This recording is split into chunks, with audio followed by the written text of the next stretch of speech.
The thing we have to consider about 1999 Star Wars Episode 1, The Phantoms of Menace, oh boy, is that no one has talked about this film in 25 years. Yep. It is phenomenal. You can scour the internet as opinions much on as it. you please. And not one person has an opinion on it. Not one idiotic fact check that I went through during the research of this event was solved. Everything was solved. Yeah. They have Star Wars is the most complete universe. I would say even more complete than our universe as far as I'm concerned. It's pretty built out. It's so built out. Pretty built out, pretty thought through, pretty nuanced, complex. Yeah. Just wait till we start talking about Shmi. You know, Shmi Skywalker, Shmi. the mom of Anakin Skywalker. Her name is Shmi. Just wait till, because she's gonna get an earful from this old boy. Questions, so many questions. Okay, can I ask? Look, can I do fan stuff? We never do fan stuff. Can I do a little fan stuff? I don't know what that means. Well, we'll see. You can do stuff. I'll stop you if I really need to. Okay, great. Did you see it in the theater? You see this movie in theater? Of course, it was the biggest thing in 1999, right? Did you wait outside the theater? Yes, I did too, but not as long as my friend Kurt. Who's Kurt? How is Kurt? Kurt is my age. Kurt waited one entire week outside the theater. Camped out? Yes. They had a TV there, and it was incredible. They had a TV. They were watching the original trilogy on loop. And I came by, 3 hours before the movie. I was like, I'll wait with you guys because you've already done all the waiting. And I saw what they were up to, and I was like, you guys are pretty serious dorks. And their response to this was the greatest own I've ever received, which was they just turned and did the Ewok sound. Oh, no. Oh, no. And the entire fucking line was doing it. They got everyone to do it. It was amazing. Oh, I got owned. That's a slam dunk. You went to their house. Yeah. You went to their house. Yes, I did. You went to a Bills bar in LA. My bad. There was a guy in the theater who already knew what Darth Maul looked like. Was dressed up as him, and every time he'd come up on screen, would stand up and bellow, Maul! It was excellent. It was excellent. He knew nothing. Had no reason to care. That's my favorite part about these people who were out there for a week, you know, which God love you. The thing you love, pour love into it. It gives it love back. Like, did Kurt come out of Phantom Menace and go like, whew, we got Watto, baby. He was instantly Chupadenaya. Was he like that was pod racing? Oh my god, dude! Yeah, you're Bantha Poo, Sebulba. Yeah. Oh my god. Yes, I loved watching this again. I loved it. Not because it's a good movie. I'm not gonna be a stupid alt take guy on this. It's not a good movie, but I loved watching it because it was just like, wow, what a project this was, and what a time to be alive. It's the same year as The Matrix, Abe. Yeah, The Matrix the came digital out this stuff year. is there. It's just so limited in what it can do that the film looks like a. Yes, it's like if we honestly, it looks like. I mean, I realized that because I was facing the same limit. No. Like we made a Star Wars miniseries. Oh yes, we did several. And the one I did was exteriors and stuff. It's pretty hard. And in order to do some of that green screen and stuff, it's like the shots are real, boxy and real limited. Real, like, everyone stay in your corridor, and stuff like that in order for this illusion, I guess, to exist. But it's like there's no life in the camera, and like I don't know. But at the same time, you're like, holy shit, none of this. Like for 1999, even The Matrix doesn't have shit on this, where it's like green screen was used, in effect, but like not on every shot. It's so imaginative compared to everything before it, as far as like what worlds could exist, like what we could create in post. I don't mean that they're good. I mean it's very ambitious on that level. Like how can we world build?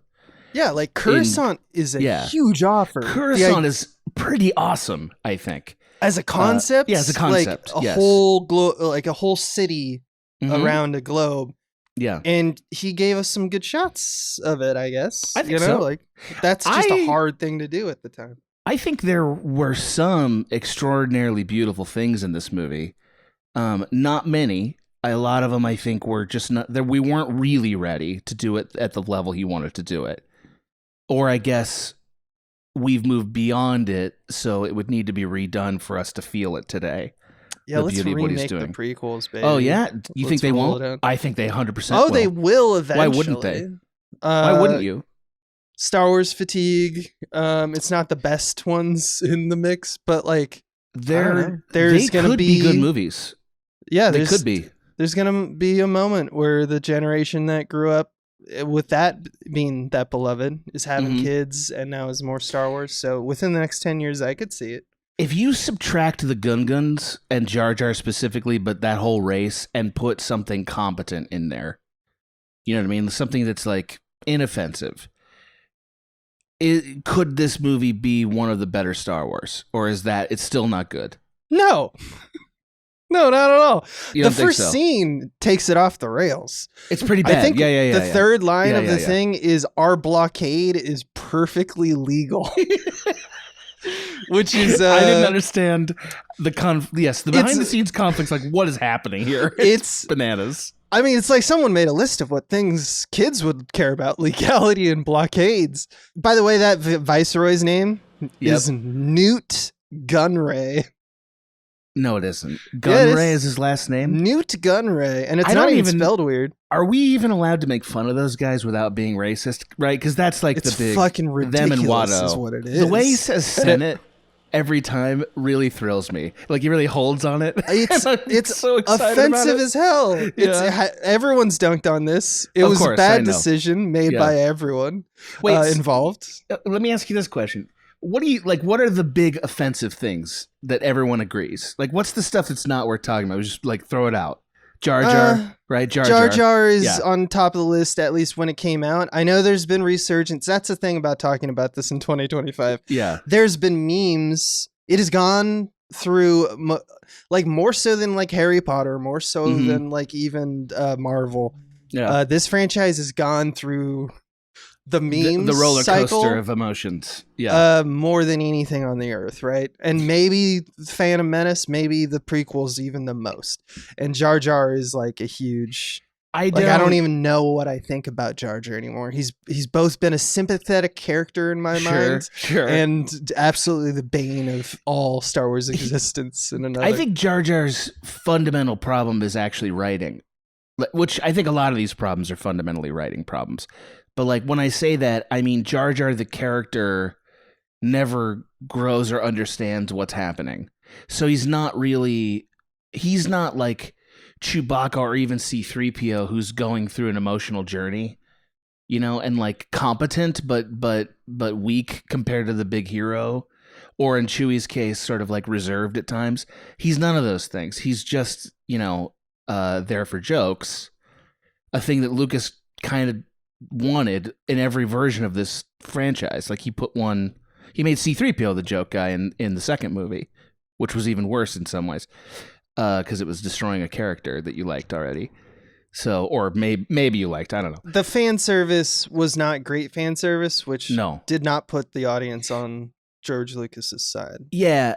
So, okay. Yeah, so anybody that's like going to defend Jar Jar, like, actually Jar Jar is interesting, I think, not on a writing level he isn't.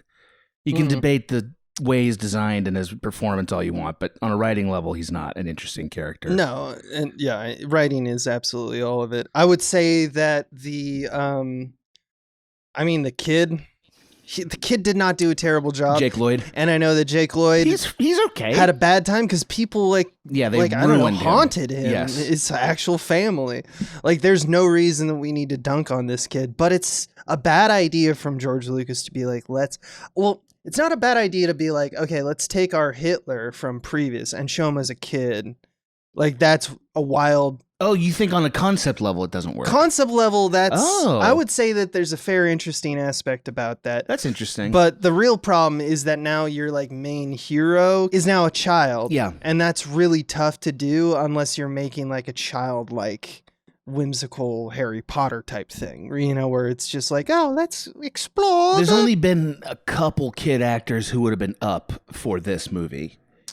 Like who could have performed it at the level where we would have been like, wow, that was really good. Like the acting was good.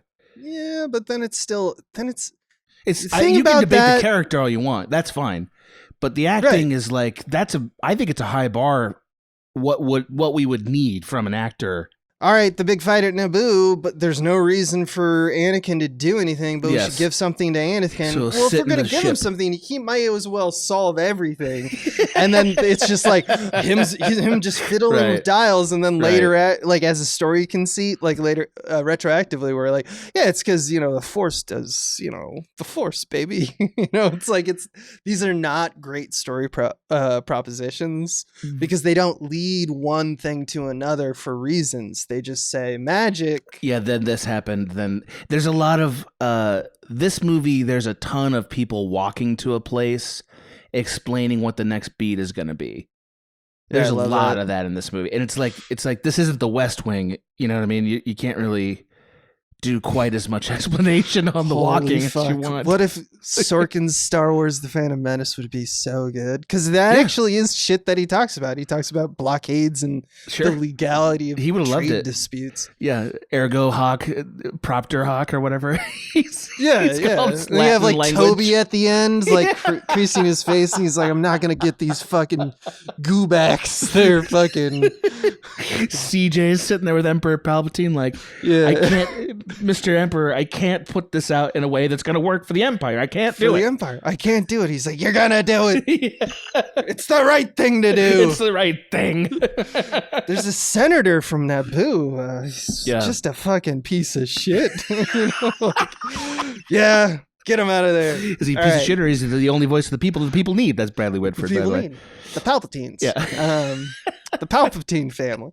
And then they end with Yo-Yo Ma playing the cello, and everyone's happy again because it's 1999. I think that Jake Lloyd got ripped apart in a way that no kid actor should ever have to face that. That's the first thing. But also, like, relative to the other acting in the movie, he's not that bad. He's about the same as a lot of the other acting. Yeah, he's about the same because everyone is low tide, lowers all ships kind of deal. Like Queen Amidala, that's pretty rough. Her thing when she's Queen Amidala is to talk like this, Senator. And it's like, why is that the way the Queen talks? That's weird and bad. That's how queens talk. What are you talking about? How many queens do you know? I've studied many queens. I'm a queensologist. I don't know. Yeah, no, it's a weird airs that she puts on. But she's earnest with Anakin, which makes sense because she's playing a role, I guess. Yeah. But is that her real role? Because as a queen, she's not being real to repeat. I will do this next. I guess it's Queen Elizabeth is what it is. I assume that's the model that we're basing this on. But did Queen Elizabeth give an emotionless, flat performance as when she's on the throne? Is that like the vibe? I don't know, man. I mean, somebody in our Discord can be like, actually, that is the thing queens do. Queens are all like this. It didn't help this movie is my only point. Since it's a Star Wars and it could have been anything, it didn't help this movie is my only thing. Top-down problems of Star Wars Phantom Menace. I thought the Jedi were pretty bad. Like, not... like ready for the times, you mean? Well, okay. Astute. I don't trust, based on the rest of this movie's quality, I don't trust the nuance that people are building into the Jedi performance as like, oh, they're actually sort of planting the dysfunction of the Jedi. It just sort of seems jumbled and more like the Jedi are sort of never in the scene they're in until they start fighting Darth Maul. Then they actually care. They don't really care about anything until... They're kind of emissaries of everyone. Okay, what do you mean? Okay, what are you saying? Okay, this shit's happening. Okay, cool. Like, because we want to present them like water in the spirit of how they were conceived as kind of samurai. Yeah, but they're sort of amused by their own problems a lot. Yeah, which they is seem weird. above it, which is kind of separate. Like lives are at stake, bro. You know, it's kind of like how could that be what the Force wants for you to not care about even that? That's which weird. is why Andor is so good. Yes. Also, I had a thought while watching this. Yeah. There is a haunting moment in the first 20 minutes where the Jedi are attacked, and then so they attack the trade mission on spaceship. the spaceship, right? Yeah, and we cut to the horrible racist archetypes. Yeah. But one of them says, I think the henchman says, the Viceroy, after seeing just footage of there's 2 Jedi here, he's like, literally, they sent Jedi emissaries, apparently. And then some shit happens, cuts back to him, and he turns to his friend and in earnest, like, we will not survive this. And I thought it was such a haunting thing to just turn to someone and say. And it made me think of the best Star Wars movie that hasn't been made right now is one where Jedis are treated like a horror monster. Yeah. Like it's like straight up xenomorph. Yeah, like just let's go. They're clearly like a CIA analog. That stood out to me a lot more on this watch. Like they have a different set of interests than any particular party. They aren't beholden to anybody's legislation. They murder at will, like anybody is expendable.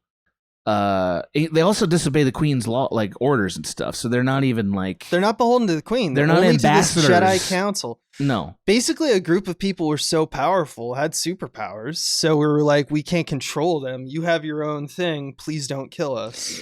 I thought we'll bomb you. I guess I don't know what we can. They're basically unkillable, which is sort of what Anakin says. I mean, I understand that in the third movie, no, lots of people can kill him, it turns out. Yeah. It just has to be a galactic surprise. You just gotta clone him. Yeah. Yeah. And galactic surprise is also helpful. Galactic surprise. As long as it's a galactic surprise, none of them will see anything coming. Speaking of, well, finish your thought. Okay, so, so because they're CIA agents, it's weird that we're so focused on them because we never learned that much about their organization. You know what I mean? That's what you want. Again, all of this is researchable on the internet, and there is an answer. So someone in the comments is screaming, going like, you guys don't even know, which obviously it's there.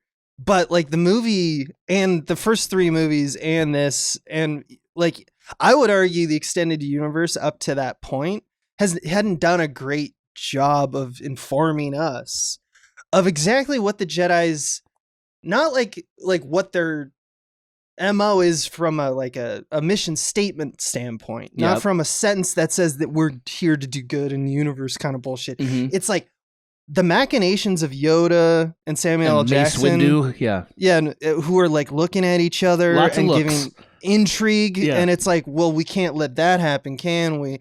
Kind of stuff. It's like, what's that? Who's guiding that? Is that Yoda's idea, or is that passed down from the previous guy?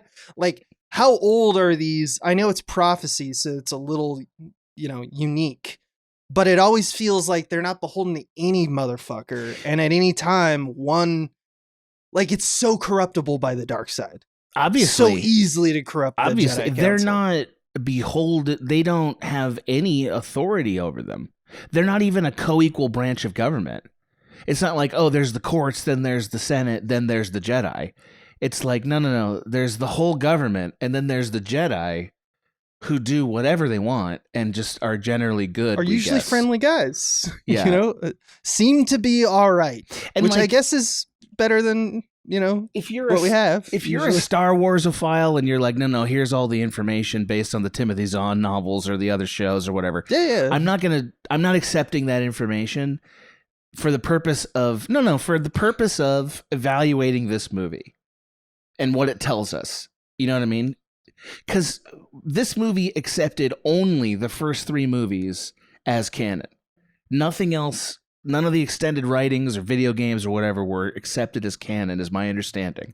Well, it was George Lucas was hiding a lot of like, here's my new hot drops, the midichlorians thing. That was like, Midichlorians, yeah.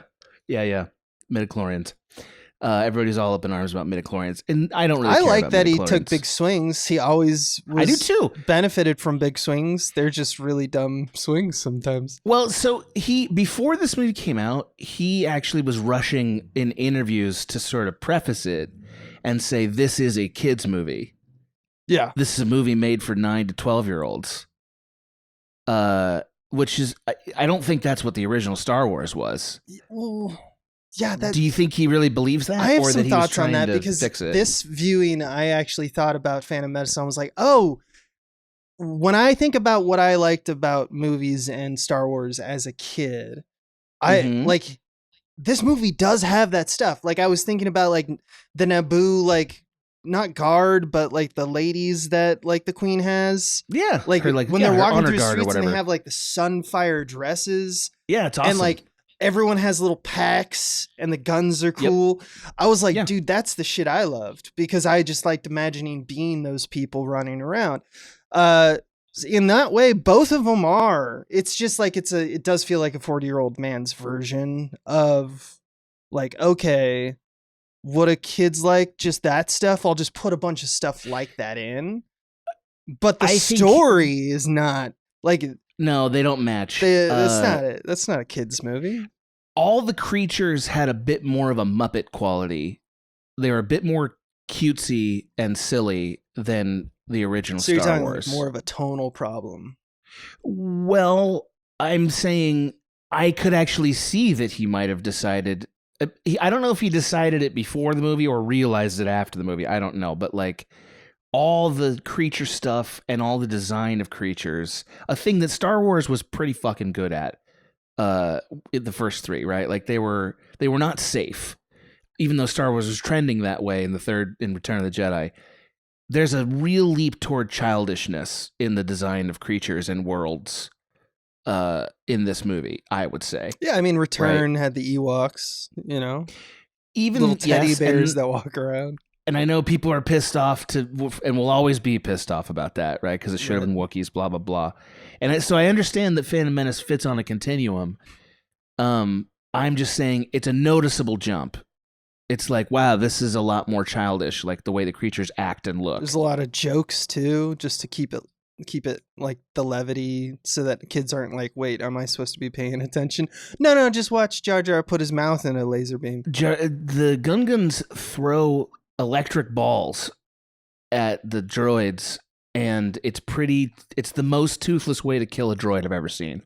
Well, I mean, they use the best one, which is to centralize, turn them all off. But like, yeah, in terms of hand-to-hand fighting, it's not that very evolved.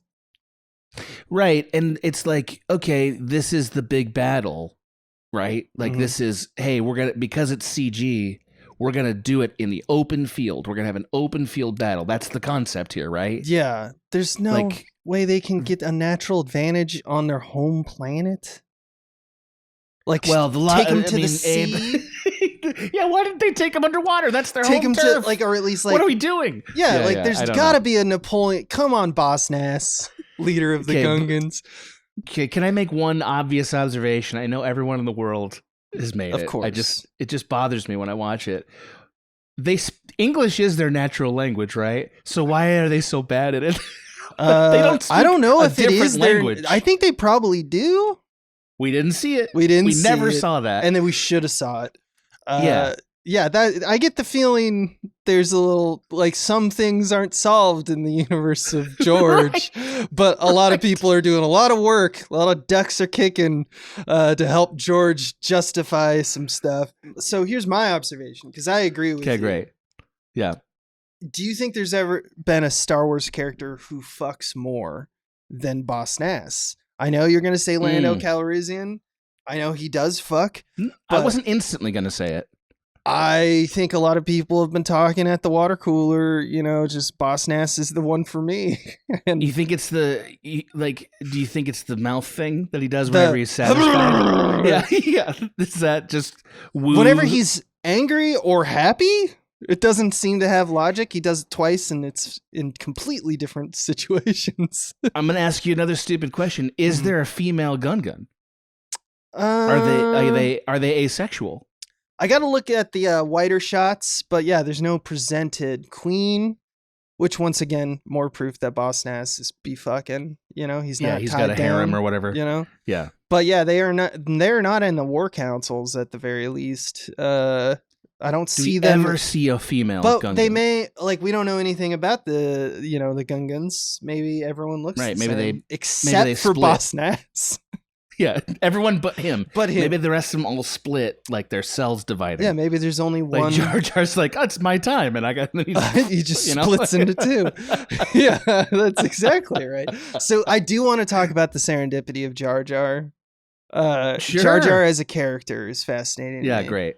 Because he's just in the forest when they find him, right? Yeah.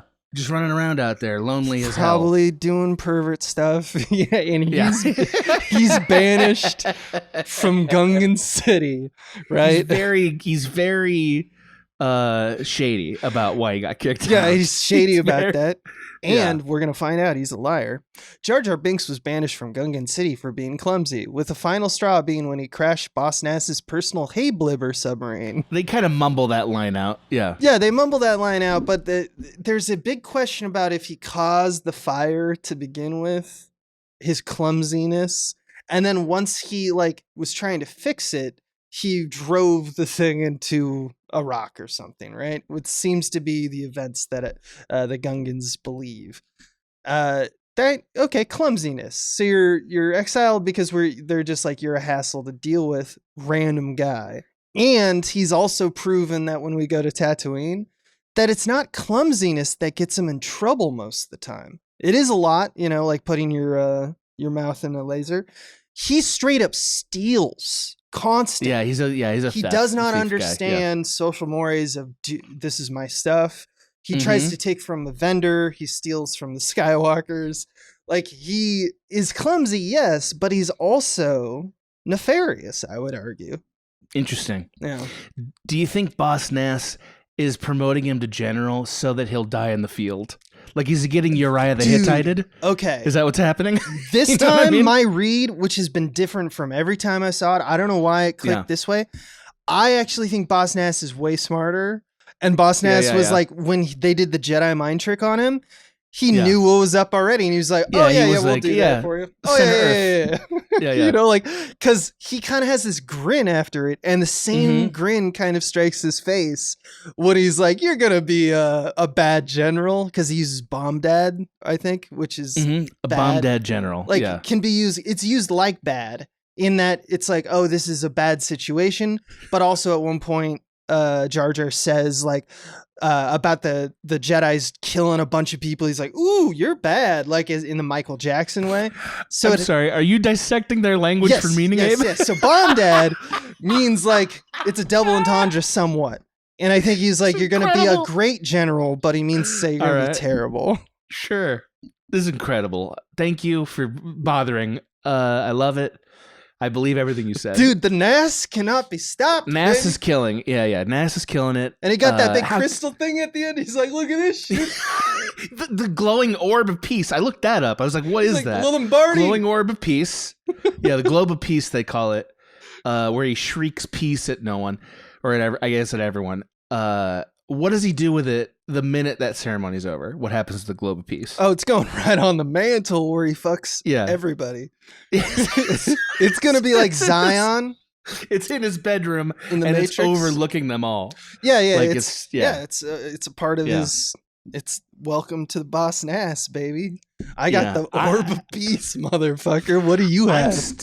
I'm still in the belief that Gungans don't reproduce sexually. They're have asexual. Sex. They have sex. They just don't use it for procreation. He's having sex with anyone. They're all going in there. The orb's watching them. Yeah, the orb's watching them. Yeah, there's some weird species interplay, I'm going to say, in this. Mainly coming from, here's another one of my theories about Obi-Wan. Obi-Wan is racist, I think. I'm so far not offended. Okay, so I'm gonna bring up some cases.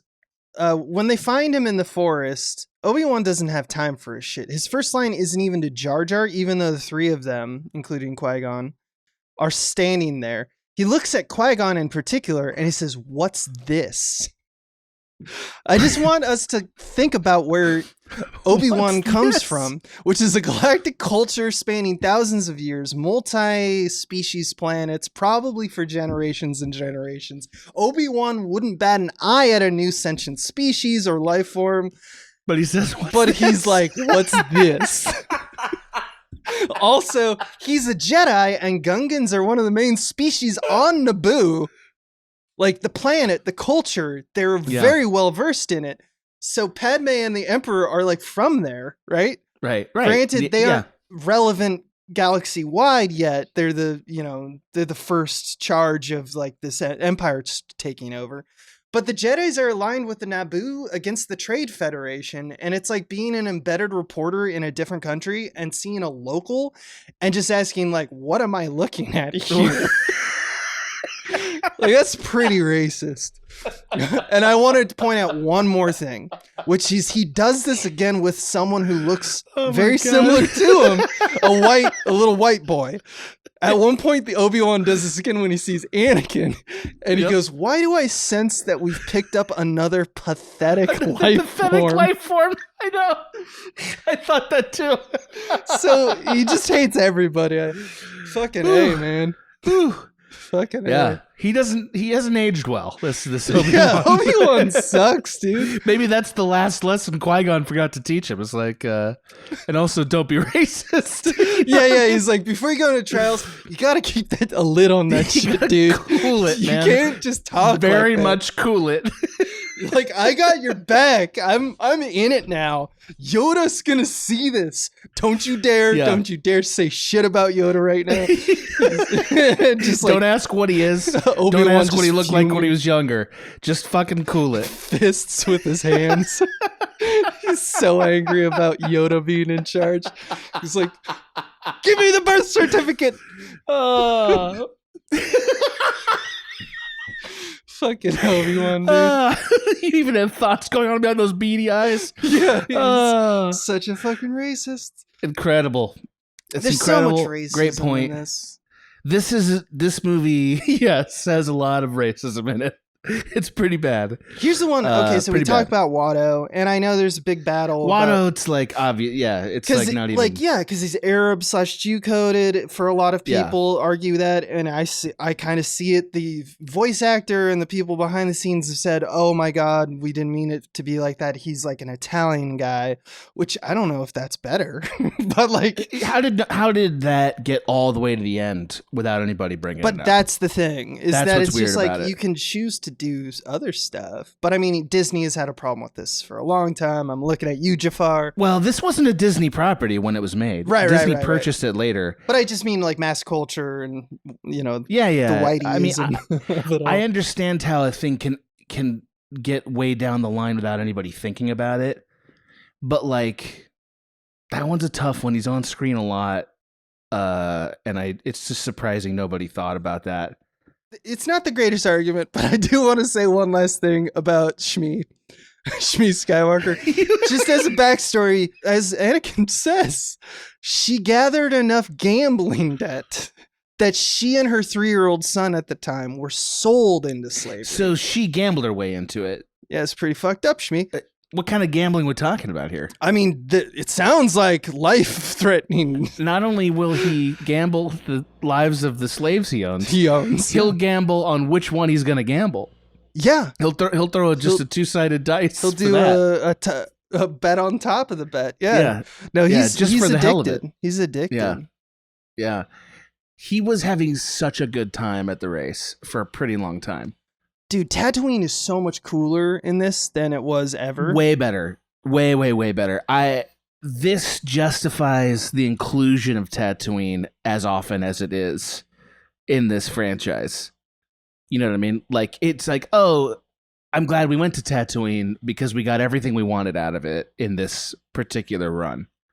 Also, the pod racing is legitimately as good as anything in Star Wars, I would say, in terms of just fun. Like, it's like, this is fun. It's a great sequence. It's not as meaningful as anything else in Star Wars, but it's as fun as any chase sequence in the rest of the franchise. Is that too hot a take? No. That's it's I don't know why we're doing it. I mean, I know story-wise we gotta get a slave. He was a great pilot. It's also helpful. We're trying to explain. Totally. But yeah, we need to have a midpoint. There's a midpoint. It justifies it for a large action movie or action adventure movie. It makes a lot of sense just to have a Quidditch match or some shit, like, so it totally, I have no problems with it. It's a little long. I do think that story-wise, the whole pod racing arc, the details, again, like the legality of the Trade Federation's blockade, or the blockade on the Trade Federation is like, with the pod racing, it's all introduced because like there's details of betting that's like, I win, you get this, you and I get this. Like there's multiple scenarios where like the results could go several different ways. It's like an over-under kind of situation. It's one shade more complicated than it needs to be. Just make it earnings. Just say you win this race, you get a bunch of stuff, you can free a bunch of people. You can buy him. Yeah. Like they really twisted themselves in the knots to make it so they couldn't buy his mother. You know what I mean? Like free his mother. Because they need to justify that he comes back home. He has to come back home to. It's a virgin birth. I forgot about this. Yes, that was weird. He becomes one of the worst murderers in history. What the fuck are you up to, Midichlorians? So are you saying that he was necessary because at this time we had too much peace, and so the Midichlorians are like, let's bring the devil? Clearly that's what they're saying. It totally ruins the concept of the Force in the sense that I think what it actually does is mitigate any moral quality to the Force. You know what I mean? Like, for instance, and I know this is, we know instinctively this is wrong, but like, if the Force is going to create these kinds of dynamics, then why do we pick light over dark? What's the difference between them, really? We like the light.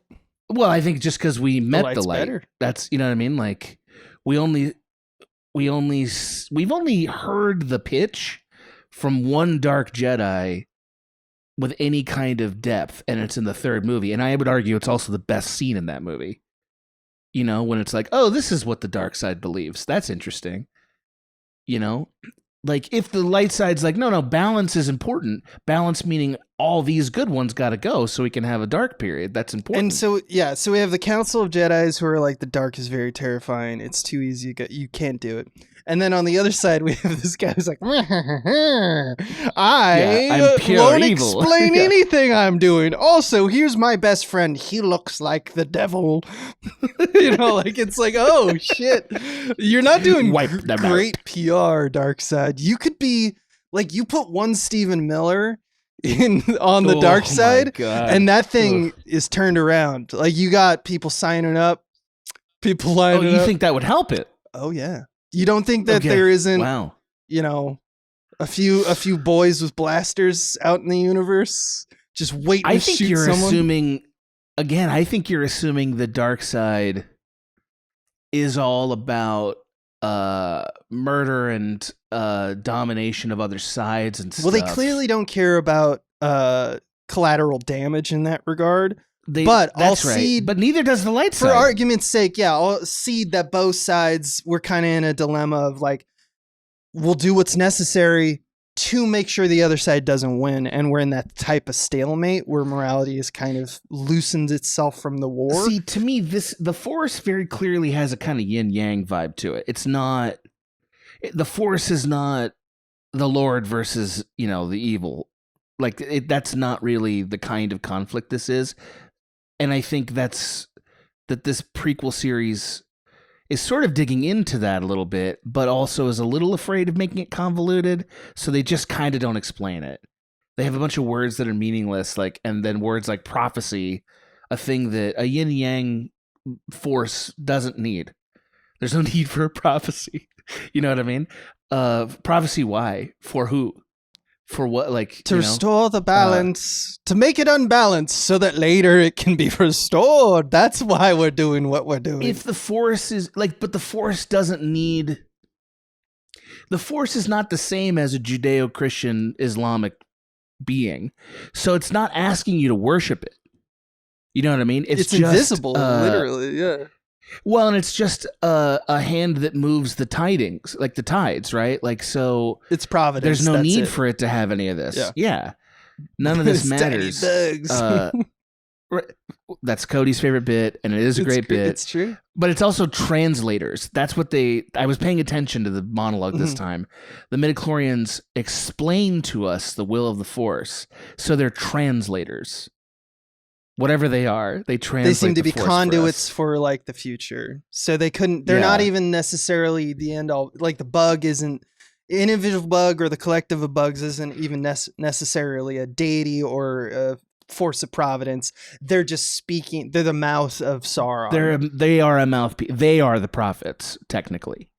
So why did we decide on bugs? Are we sure they're bugs? I think because they're supposed to be a microorganism. So bugs in the sense of like a virus. Because they're in the blood. They're in your blood. Yeah, it's like But they could be like fairies. They could be. Might as well. You know? Might as well. Well, I think that's what's silly about this move was like, oh, we're trying to make it feel more biological, like materialist, but they made it stupider and not biological at all. Yeah, we never really see a picture of them in this, and for all we know, they could just be like a cool guy on a surfboard in your blood. It could be you with like a little candle and a megaphone, you know? Wipe out.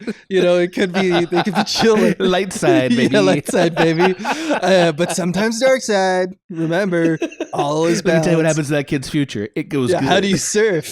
Extreme balance. Yeah, that's the bugs going to work. God damn. Yeah.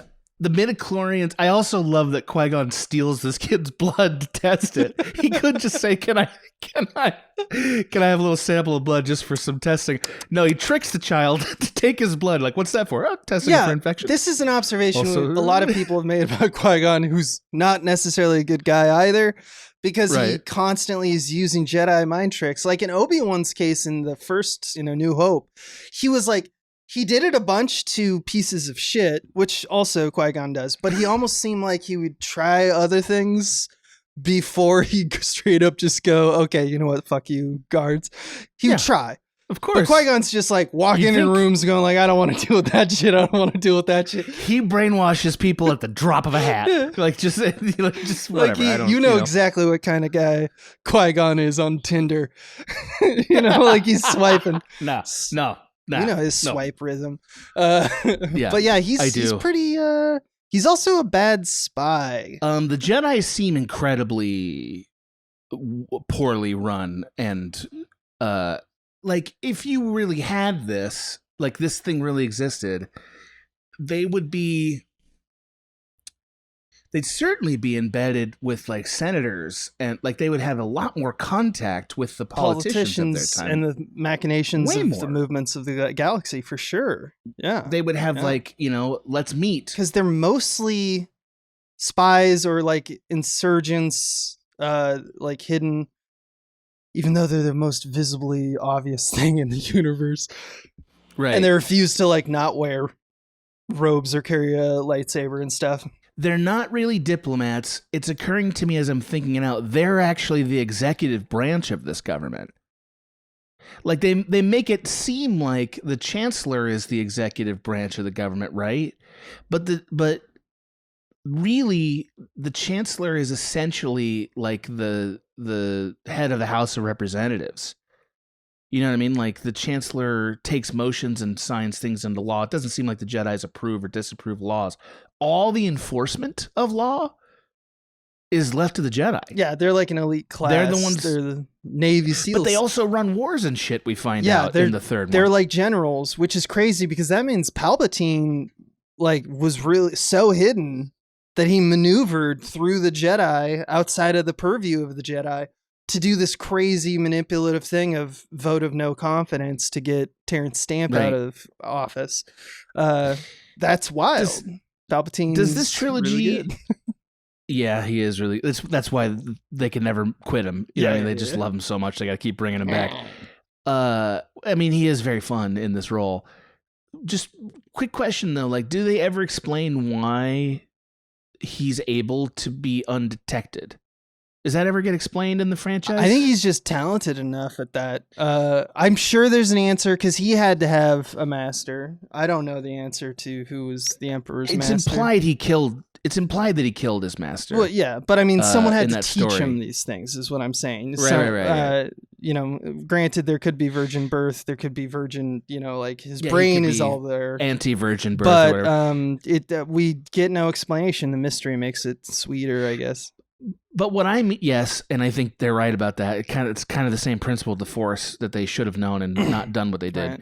But I would argue it's weird that he can exist in plain sight this way, and the Jedi aren't aware of him, like even sensing Yoda. him in the Force. Yeah, that part is like, why did that happen? You know, right? Nobody can sense it, which is funny because he's like not very good. He's not even wearing a mask when he rolls up. Right, the first time we see him in this, right? He's like, "What's up? Do you like my huge royal guard of terrifying Roman soldiers?" Like just out on the platform, and they're like standing there, like ready to kill. Right. Like their eyes are like, "We'll do anything." I mean, yeah, he never seems like a good, warm guy. Even in this movie, he's never like, "Oh, that's Emperor, that's Senator." He seems like a decent guy. Even Padme is like, "Wait, hold on. You grew up here, and your knee-jerk reaction is not to help us." He kind of has to be coaxed. Yeah, what's up with that? And explained, right. And Padme leaves because he's like, "Look, you just got to know the game's the game, man." And she's like, "Fuck you. That's not how this works. That's not why governments exist." And he rolls with it until at the end, when they do succeed, almost like he wanted them to. She's like, "All right, yeah, you're a good guy because we all succeeded." You know, it's like. It's wild how everything, every success, every failure on face value can always be explained away with, "That was Palpatine's plan." Well, baby. He's got the best plan ever, including a hidden planet with the most Star Destroyers. It turns out that we needed it. I love that one time that he somehow returned. That's what I'm talking about. Where Zombie Emperor is back and he has zombie he's fucking great. Star Destroyers. I don't know how he did it. This shit's awesome, dude. You know who did return in this, and I'm glad we got a cameo. Yeah. The Tusken Raiders. Tusken Raiders, dude. Loved them. Taking pot shots at the pods. NASCAR should do Loved this. it. NASCAR it's perfect. should do this. Let him scream like that, too. Like, I'll never get tired of it. No, I'm going to give it to the Hutt. The Jabba, dude. Jabba the Hutt. Yeah, that was nice. Because I love the fact that because he seems like when he's in his pleasure cruiser, nothing his barge satisfies him except like putting people to death, right? I think he really likes his pet, your favorite guy. His like laughing pet. Salacious I think Crumb? that pet. Yeah, I think Salacious Crumb adds a lot to his life. I think that's one of the reasons, because Salacious Crumb is like a true believer. Well, the dude takes pure pleasure out of disorder and anarchy, and I love the chaotic nature of him, and I think that pleases the Hutt. Yep. But this one drops a great little piece of information that we never knew until this point, is that he has other interests. So it's like, well, he was asleep at the race by the end, though. That's true. He is the Hutt. You know, he gets tuckered out in the hot sun. He's a worm. He eats a little too much. Yeah. He ate too much. He didn't like his food. Do you see? He's like, I don't like the. Flicked it off. And I'm like, isn't that something you eat? He's like, no, these are just pigeons where I live. Not these ones. These ones. These are trash birds. I like my wriggling little wormies that I eat. I like him screaming while I shove him in my gullet. That's probably it for him. Yeah, but they didn't scream if he has other interests, especially the one that we're aware of, which is like, because there's like 30,000 people at this pod racing thing. Jabba the Hutt would have he could have a podcast, is what I'm saying. Oh, absolutely. Like he's got other interests. It's insane that he didn't have it. Like probably about pod racing. He'd probably have like a race pod. You kidding me? He'd have that guy with the Twi'lek dude with the two slug head, you know what I mean? Like, that guy'd be his like co-host, and all he'd do is like, yes, you know, like he'd do that shit, and then Jabba would have the hot take, and everyone would have to listen to him. And then Slash should come and go, yeah, which it would be. Is it really that different than First Take on ESPN or whatever? No, it's not. You know what I mean? It's basically and they the would same. love it, and they could get even more money. I wanted to shout out my favorite. Every Star Wars, it's incumbent on them to create new creatures with new sounds that feel Star Warsy. Yes. So like they tried to do a lot of work in the pod race. Yeah. And there was one animal, like one driver. You don't really know him, but he dies in the funniest way I've ever seen in my life, where we cut to a close-up of him when he's right about to die, and he's like kind of like a lizard dragon type creature with a blindfold on. Yes, I know what you're talking about. Yeah. And the sound he makes is the funniest sound I've ever heard. It's right before he dies. I love him. I love him so much. This is a haunting sequence. It's so fun. But like these are these people's lives. Like all these people are dead. By the end of the race, died in this race. Yeah, it's gladiator 2 people survived, maybe 3, which is crazy that it started with like 20 people in the race. There are no fans in the pod racing industry because you couldn't be like Patrick Mahomes. You don't have a fantasy team. It's gladiator shit. It's gladiator shit. Yeah. There's no you're rooting for Rome or whatever. Sustainability. Right? You need an emperor to say like we're gonna bring these prisoners in and they're gonna drive the super fast cars. So Sebulba is sort of the Maximus of this world. He's pure, right? Like because the kid barely does it. He's done it a few times. Sebulba does this for life, dude. Yeah. He's got a pretty slick pod too. And imagine being that hardcore. Imagine being that good at something. And being like, all right, my main beef is with a 9-year-old child. That kid's gotta fall. The look that Sebulba gets when Anakin turns to Sebulba, who by the way is a Doug. I know, I remember that. A Doug. So I love what Dougs are, by the way. They're backwards walking on their hands and shit. Terrifying. Yeah, they're great. Anakin turns to him and goes, Cheska, Sebulba. And the look that Sebulba gets is, I'm going to destroy this boy. Yeah, I'm so angry. Rip him apart with my tinier hands. I learned that the line in Tatooine, whatever the language they speak, which I believe is Tatooinese, the word slamo is slime ball. Slamo. You know, like, so put that in your speech, if you will, Slamo. I love Bantha Poodoo because it's exactly what it sounds like. Yeah. The one that I don't know what it means, I think it's like, you're the best. Inca Bunga, Annie. I don't know what that means. I don't either. It's almost like it's not really a language. It's almost like what's a good sound for me to make right now? It's like, hey, George Lucas, you want to do what Tolkien did and spend like 10, 15 years getting the language right? He's like, I don't need to do that. I don't need that. We'll fix it on the day. We'll write the language on the day. Give me more CG. Yeah, it's great. Can we talk a little about the CG? Yeah. So like, one thing that really stands out about this from the benefit of 2026 is how flat this movie is. This movie is extremely flat. It's because it's 2 planes, right? Yes. It's a thing that stands out because the other Star Wars really weren't. So, like, what I mean by that is because we have to shoot almost everything in front of a green screen or blue screen or whatever they used, there's not a lot of deep space behind them. Or even when there is, it feels kind of flattened out because it's not real. So you never have this sense that we're moving on the Z-axis, except the pod race.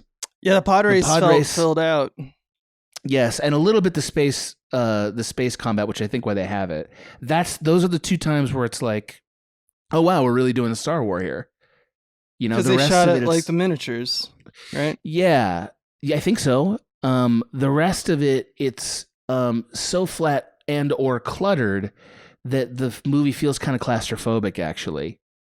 You know, and I really, really noticed it this time. It was a striking thing. I think it also has to deal with all the Coruscant stuff, all the Naboo stuff that is like political, it's all done people talking in rooms, which I know that's 80% of all movies, but like because of that, it means you're locked into this idea. Like he put in giant windows in all of these things just to give the illusion of depth, because you're mainly dealing like, I want to do world building, so I have this giant window, but I need a 2-person scene. So let's do a 2-shot, but now it feels flat. Unlike 2 shots in like the original series, like I'm just thinking of the the fight before they go in the trash compactor, all that stuff is like 2 shots. You can see the same brain of George Lucas looking at that stuff and going like, just put a camera up and look right down that hallway. It's just the DP had a great sense of like, okay, I can make the shot look interesting by altering a tilt here or whatever to give it more depth or the illusion of depth or space. Here it's like, the cinematographer was cut off from that ability because it's like you can't change access. There's nothing to pan to. We can't move. Even moving the camera is like a whole deal with the technology of 1999, where you have to do parallax and like render all this stuff. Contrast it with Rian Johnson's Star Wars. Yeah, it's just on like the camera's moving and what are the angles, and it's like, oh, okay, so like. Somebody who, number one, had better technology, but number two, had a better sense of camera, gets so much more out of Star Wars than this movie did. Which is a shame, because on one hand, I'm like, well, I understand this limitation, and I kind of think it's awesome what he was able to do, given that. But it also ages the film in a way where it's just not that dynamic. It really does feel slow. The pacing feels off all the way through, just because it's like... All right, we're talking now, and they sped it up. They like you can watch Empire Dreams, which is the huge documentary but made about the Phantom Menace and some parts of the other prequels. There's a time where he turns to his own team of yes men, and he goes, "I may have gone too far in this sequence," and I think it's because he's like new, because the sequence they're looking at is the cut back and forth between like the political stuff happening with all of the action stuff on Naboo, like the big battle. And you notice that the pace is pretty quick. And I'm sure that there was edits that made it even quicker because they were so regretting the decision of making like, oh, in the middle of all this great action stuff, cut to this guy. All right. Well, what are your thoughts on the next maneuver we're going to make? You know, it's like, oh, you absolutely just destroy the pace and rhythm of the film by cutting to these conversations. I mean, yeah, he clearly is in a hurry in this movie. Like, one thing you'll notice is in scenes, people don't have time to think. They just get to the next beat the minute the beat they just uttered is over verbally. I'll give you my favorite example of it because you're like, what the hell even happened here? So, like, after they're in the underwater city, a thing that no one can find, even though it's like 6 inches under the water. It's just right there. It is right there. So there's that. They're in the other underwater city. We've manipulated Boss Nass to get, all the way into the core. Then here are Jar Jar's lines, roughly, in succession. Yeah, you can count me out. Better hit dead here than dead in the core. The gods, what are Misa saying? Right? Mm-hmm. This is what that beat is. That beat is, I'm not doing that. Are you kidding me? I'd rather die here. Wait a minute, I'm not allowed to because I have a life debt. He's saying this like right back, one after the other. Yeah. No emotional change at all in it. Right. Just enough time to get the words out. In a real scene, it has to occur to him. Or there has to be a look that the Jedi gives him. Or they have to be like, life debt, something. You know what I mean? And it's like, no, we don't have time for that. No, we don't have time for that shit. Yeah. There's so many things like that in this movie. It's because I think they knew what he was. He's a cartoon, right? I mean, shout out to Ahmed Best, who played the physical Jar Jar Binks. They didn't give a lot of thought to what he was really saying, so the beats are like very unclear. Harrison Ford has that pretty famous line where he's like, would say, you can write this shit to George Lucas, but I can't say it, which tells me that George Lucas's instinct is to put lines in to explain things, and really good actors know we got to cut the line and actually do it in subtext. Yeah. But when you're dealing with children, they're not going to push back. It's true. On George Lucas. True. Not on George Lucas. I mean, yeah. So like, it's one of those cases where if only he'd had a producer's like, just get him to do it with looks. Yeah. it probably would have worked. Try it. Yeah, maybe we can get it in the aggregate. You know, you're always doing that with kids. I think so. Yeah. There's a lot of stuff that would have played better with looks. Like, for instance, it occurred to me when we have the silliest reveal ever that Amidala is actually not Amidala, that Padme is Amidala. Mm-hmm. She reveals herself really for no reason to boss Nass, but okay. I mean, it's just to be see, I'm even showing you that I'm a deceptor, but it's only because of the threat that's at our feet. Like, I think that's a good move. Yeah, or she could have just been the one that showed up there. But it does feel convenient. You know what I mean? Like, if you knew you wanted to meet with him, just actually be Queen Amidala this time. But the problem is that they were on the ship and the makeup takes like 9 hours. So. Exactly. It's just like, the hairstylist is like, oh my god, you're working. I could do a half-assed job with a decoy. It's fine. It's mostly a wig. It's fine. Yeah. Yeah. No. It's weird that she just didn't show up as Queen Amidala at that meeting. Fair enough. But when they reveal that, we cut to the two Jedi and they exchange this bemused look that's exactly the same bemused look they have about every single plot point in this movie. Yeah, which is side-eye. But this is the one time I was like, that's actually the right look. Because it's them being like, I knew it. Yeah. You know what I mean? That's the right vibe. Yeah. You know? No, but maybe just pick the one. Yeah, just... Yeah, just do we need to do? I guess.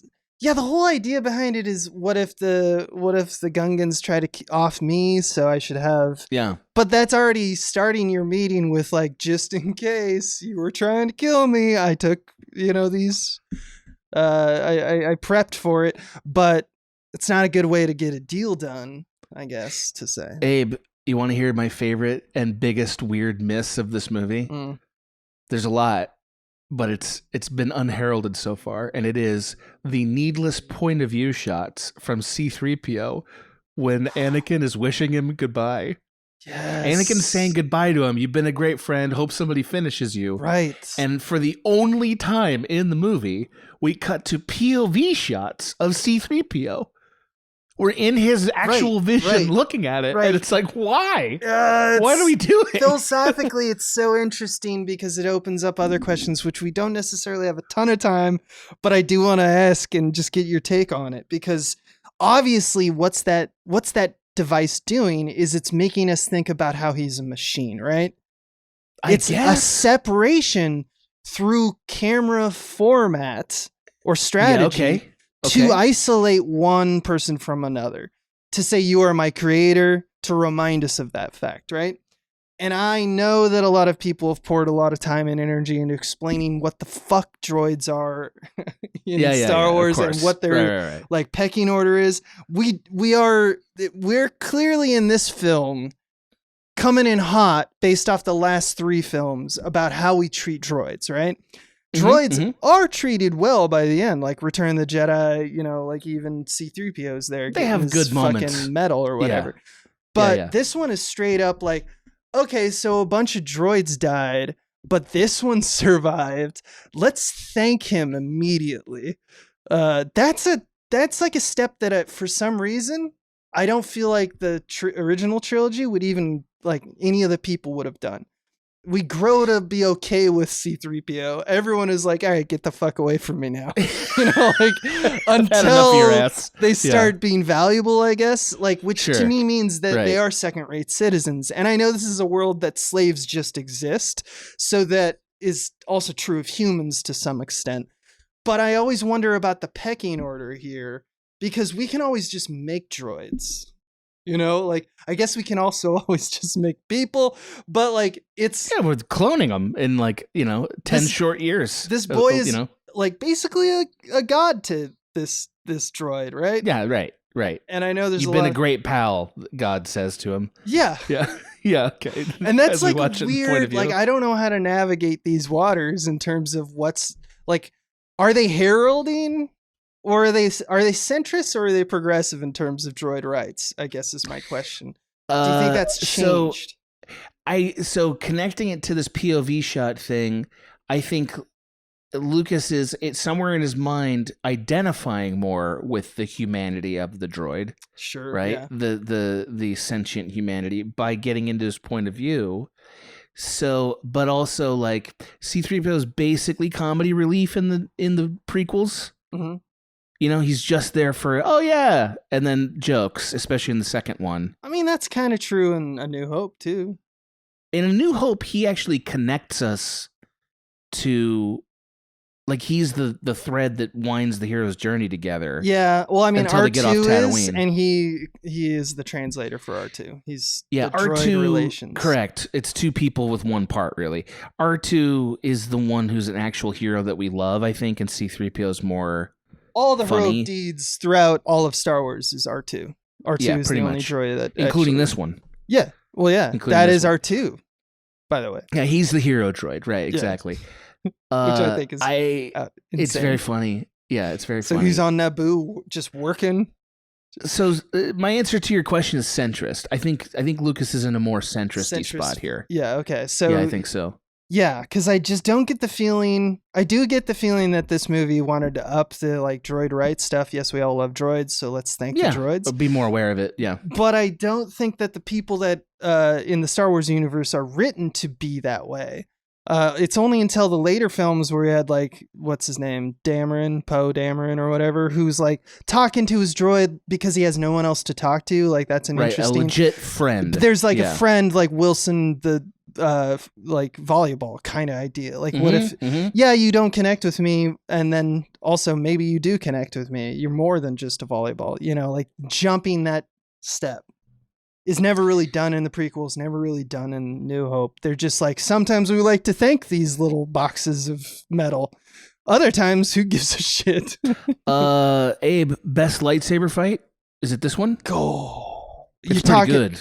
And it's pretty good. Specifically Ewan McGregor and Ray Park, right? Yes. The second half. Especially at the end. It's all good, though, because it's all we've solid. been waiting the whole time for it. But some of those moves where he's like up, down, and like multiple blocks, where it's... Yeah. Because the rod with the double lightsaber double is saber, very right? cool. But once Ray Park just gets the single higher dexterity weapon of like a sword, we start kicking into an excuse. Because it's choreographed with people. It's choreographed in a way that's more.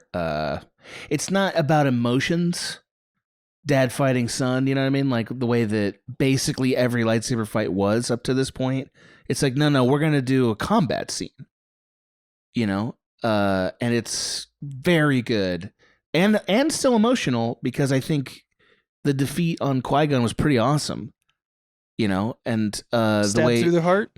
It's a little silly how he beats him at the end. I'm sure people have talked endlessly about that. I don't stay up on the internet threads about it. The death of Darth Maul is a little silly. Well, not death, but you know, bisect. Oh, right, because they save him, right? That's stupid. Okay, but other than that, it was like this was worth the price of admission. This little fight, right? I thought. Yeah, and the last one of the prequels, like, what is it called? The Dueling of the Fates track. That's the music. Yeah, the new John Williams track. Yeah, that shit is awesome. Dope. That's another one. But yeah, it does, as I think a lot of people have always pointed out, it's like completely different than any of the fights in the original trilogy. Not just because our fight choreography isn't advanced. Obviously it has. But because of that, they had to install, well, what's the interest of the sword fight? Well, let's give it like a mentality. Let's actually give this fight like some form of subtext. And so the subtext is always like, well, maybe Darth Vader is going to be a blunt instrument in this case. And maybe Luke later will do that same tactic, you know, and stuff like that. Here it's just like, tuk, tuk, tuk, tuk, tuk, tuk, and we're like, ooh, which isn't bad. The other ones, it's really more like drama beats. Yeah. Right? The fighting is... Yeah, about it's not just who wins, it's like what does it mean? Mm-hmm. This one, really none of them have that after that.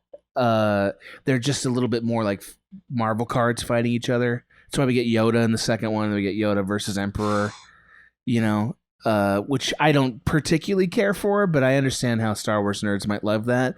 This is the one that's like that makes good on the promise of what if lightsaber fights were as cool as you imagined? This is the one fight. This is probably the one. Yeah. Yeah.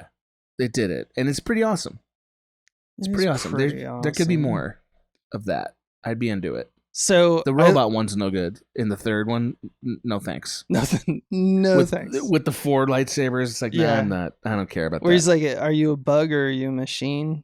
That guy? Grievous? Yeah, Grievous. Yeah, with his human heart. Fucking A. You know, he's like coughing because he had a pack of cigarettes that morning. Kill me. Yet he can pull off these amazing mechanical maneuvers. So I mean, they look pretty cool. Yeah. Jedi robot. It's a pretty dope idea.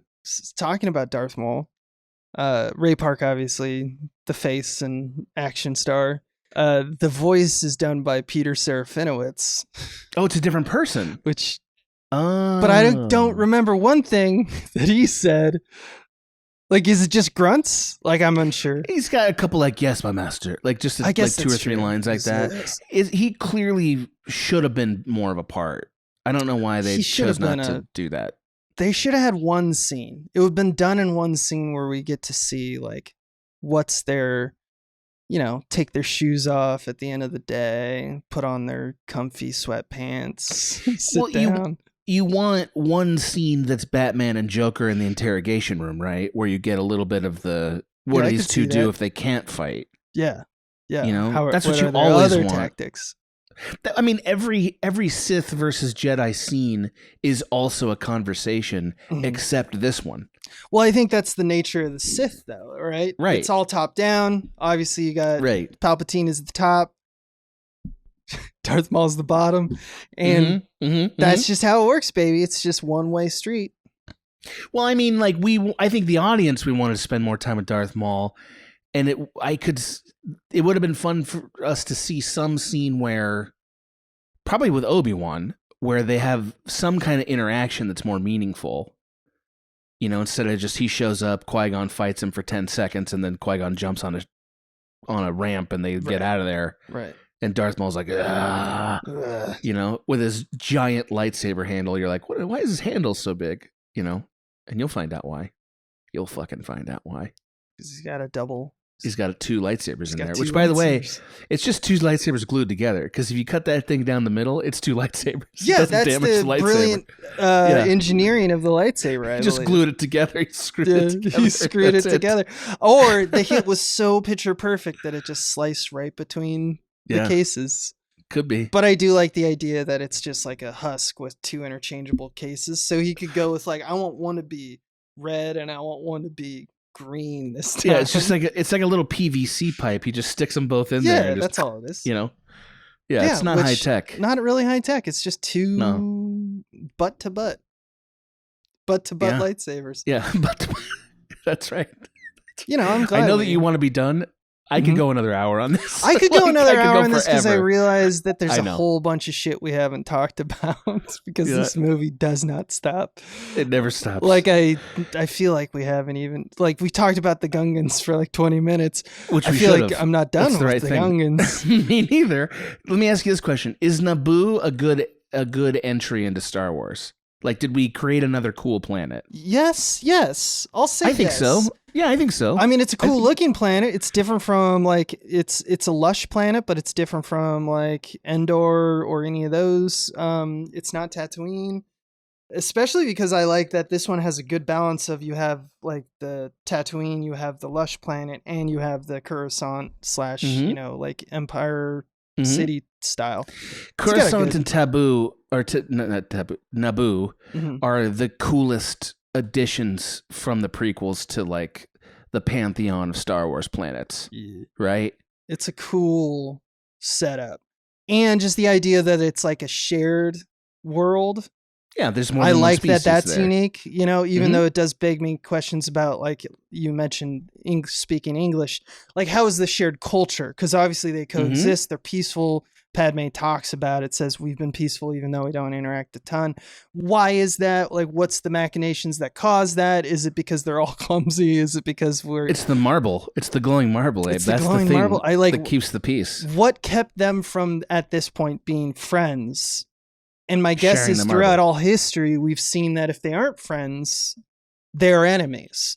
And so have they had wars? And what would those wars do to the further generations in terms of, pacifying the entire globe and the Naboo culture, which includes both of them? There's no seeming mix between the two. It's just very vacant, I guess. Based on what you've seen in Naboo, how big is the standing Naboo army? In those shots, it's tough. I'm pretty bad at this game, but I mean, like the Naboo army was defeated by the droids. Yes. Right? Yeah. And I'd say it was probably like 10,000 people or something. Right. Yeah. So like there's not a lot of people that live on this planet. This planet's got like 200,000 residents or something. I think so. Yeah. Not a lot of people on Naboo. It's pretty small. Which is wild because it's a very lush, rich, as we've seen with their queen. Yeah. There's a lot of questions I don't have answers to. That's forever the game of Star Wars, right? It's like Iceland. It's like that many people. Here's a good offer. I'm not going to explain anything else. But how did we get to that said offer? Like, how are they that rich? Where are Padme's parents? How did they die? I'm sure there's an answer, once again, on the internet. You may not realize this. She was elected queen. That's fucking wild. Yeah, because later on, she's a senator and not the queen. Someone else was elected queen because her term ended. What the fuck? Yeah, they elect queens. 14-year-olds?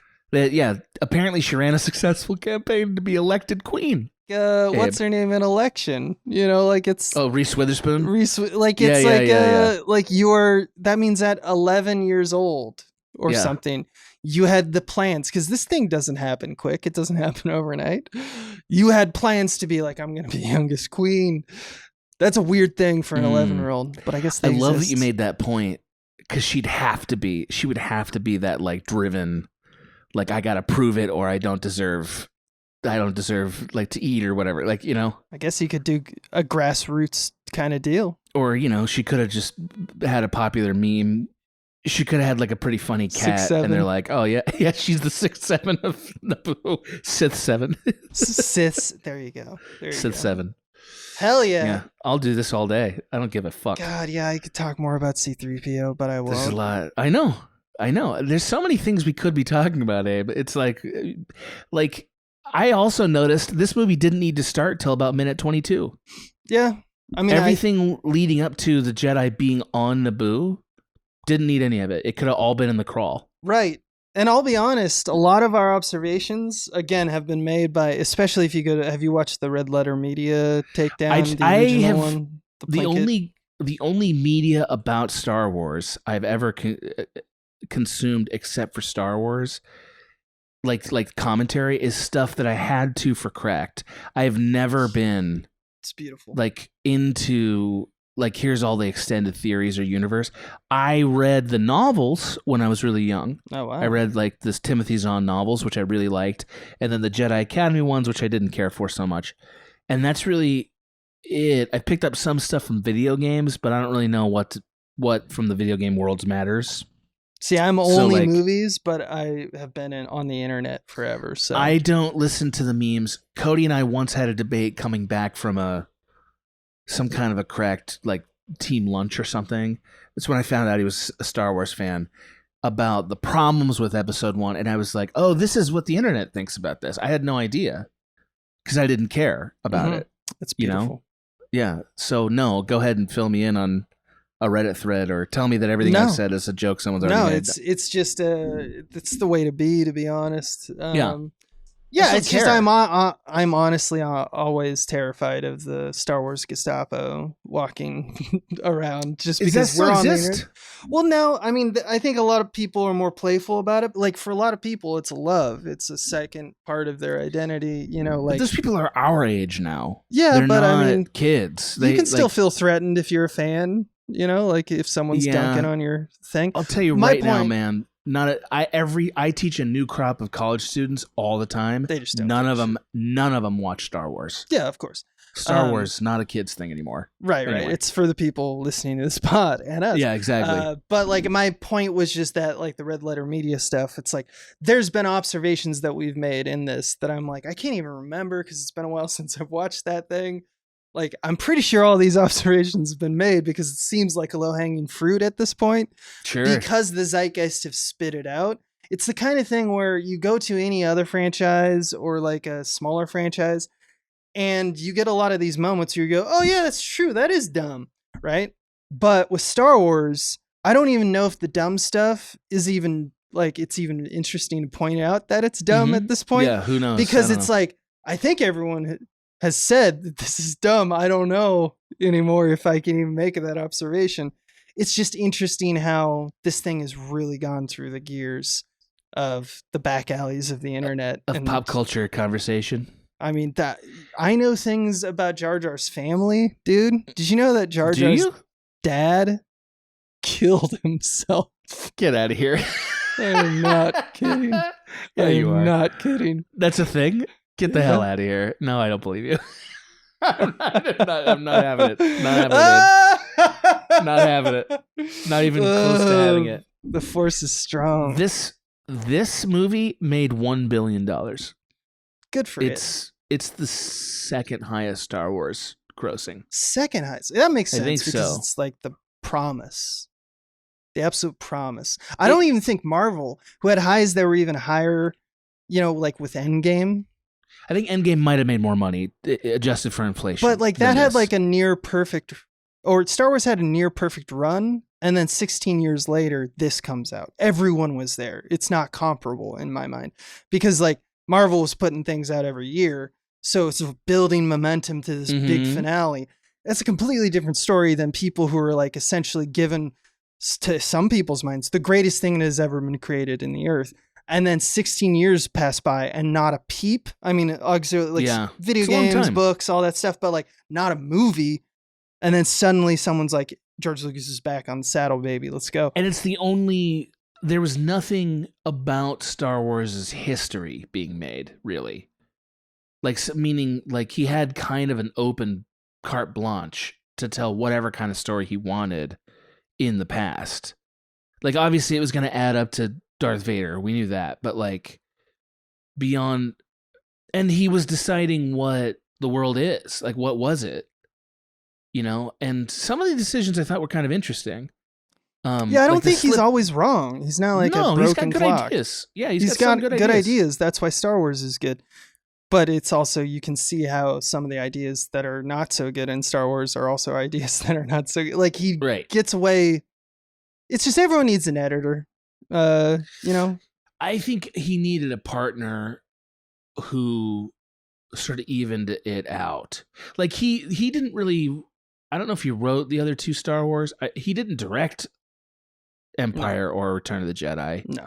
And I think you can see they're both improved. They both improved from that. I firmly believe that like Lucas is sitting right there with the writer if he didn't write it himself and like in dialogue with them. He got story credits and he was the writer on Return of the Jedi, which is what I thought. But not Empire Strikes Back. Empire, which is the best movie so far. Yeah. Yeah, I mean, I just think a collaborator sort of whittles it down Makes a bit. it better, yeah. Whereas on the prequels, he was yes to both. Yeah.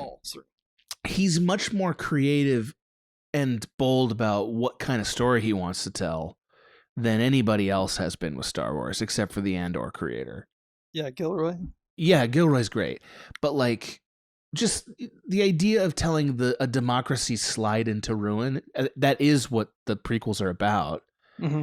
And it does feel kind of prescient, and it is kind of a smart, bold take on Star Wars. Like, yeah, absolutely. It's a concept that's not what you would think that Star Wars would be about.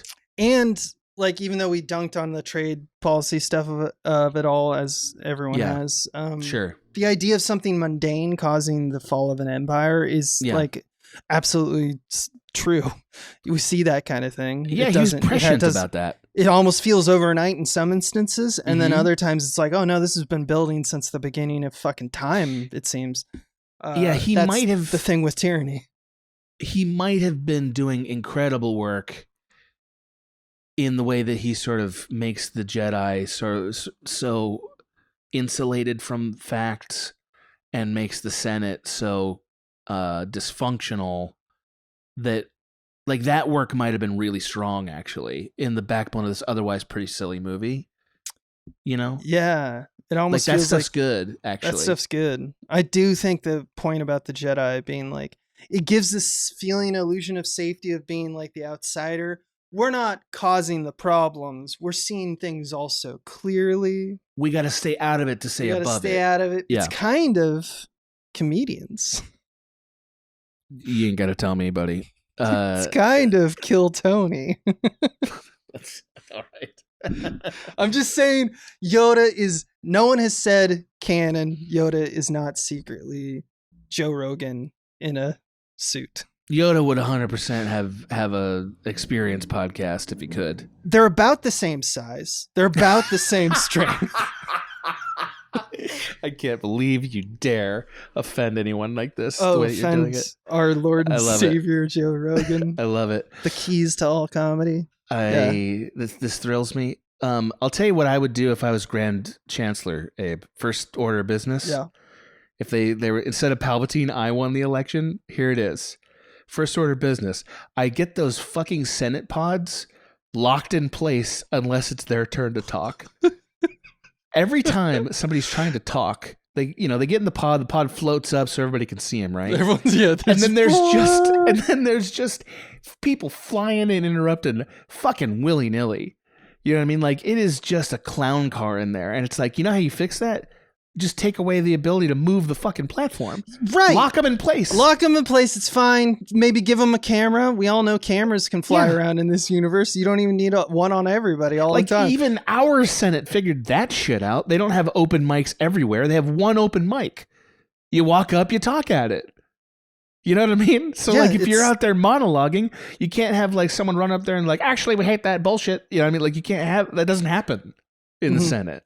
There's one microphone. Just have a little override button. Nobody gets to fly their pod up in front of everyone else until this person's done. It's because the fucking Tusken Raiders would just they would just fucking and then everyone would be like, God, we have to listen to this fucking shit again. The ETs would be so mad. They'd be like hopping up and healing people left and right. You know? Yeah. They would just be doing the filibuster for like 80 hours because they don't sleep. I don't know. The Raiders would be your favorite. They would be doing so much damage up there. Taking pop shots into the air. The honorable session from Naboo has a point to make.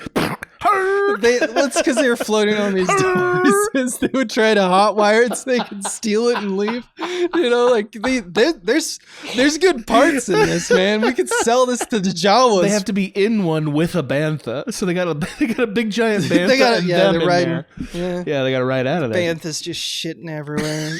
That's the only thing we know that it does. It's poodoo. Yeah, it's poodoo. Banthas are poodooing everywhere. We know that. It's sad that they're not included, though.